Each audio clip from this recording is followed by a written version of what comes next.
I greet you in Jesus' precious name. It is Wednesday morning, the 16th of October, 2024, and this is your friend Angus Buchen with a thought for the day.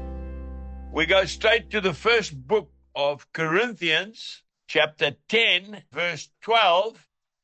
Therefore, let him who thinks he stands take heed lest he fall.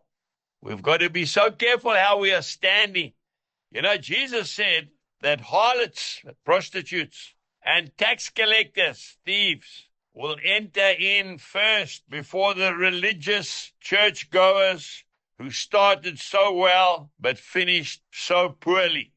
We think of Mary Magdalene. She was a woman of ill repute.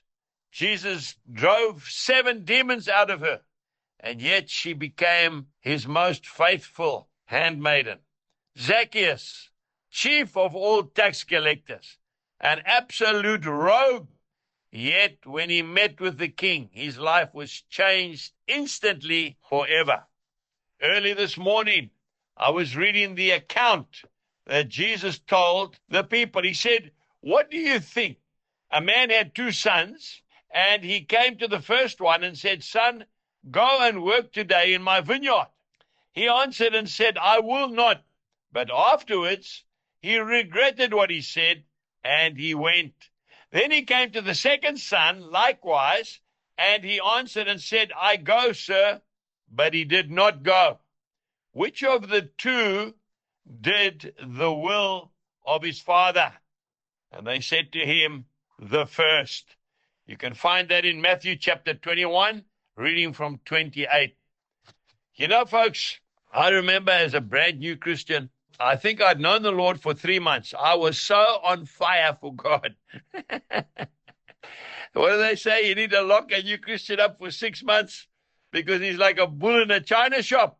But rather have that fire and that zeal and that love and that excitement for Christ than to just carry on doing the old thing.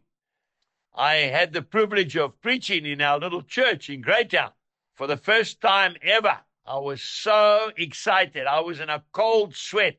I was standing in the vestry behind the church building, and the elders had put their hands on me and they were praying for me. And one old lay preacher, after they'd finished praying, he walked up to me and he said to me, son, get in there and preach because I've done my bit.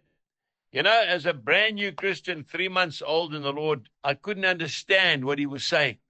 How can you ever do your bit? How can you ever say, I've done enough for the blood that Jesus shed on the cross of Calvary for your sins? I was very devastated. I've never forgotten that. We need to be so careful that we finish strong, on fire for the Lord, and not taper off and say, I've done my bit. That's what happened to the son who said, I'll go, and then he didn't go. Jesus bless you and have a wonderful day. God bless you. Goodbye.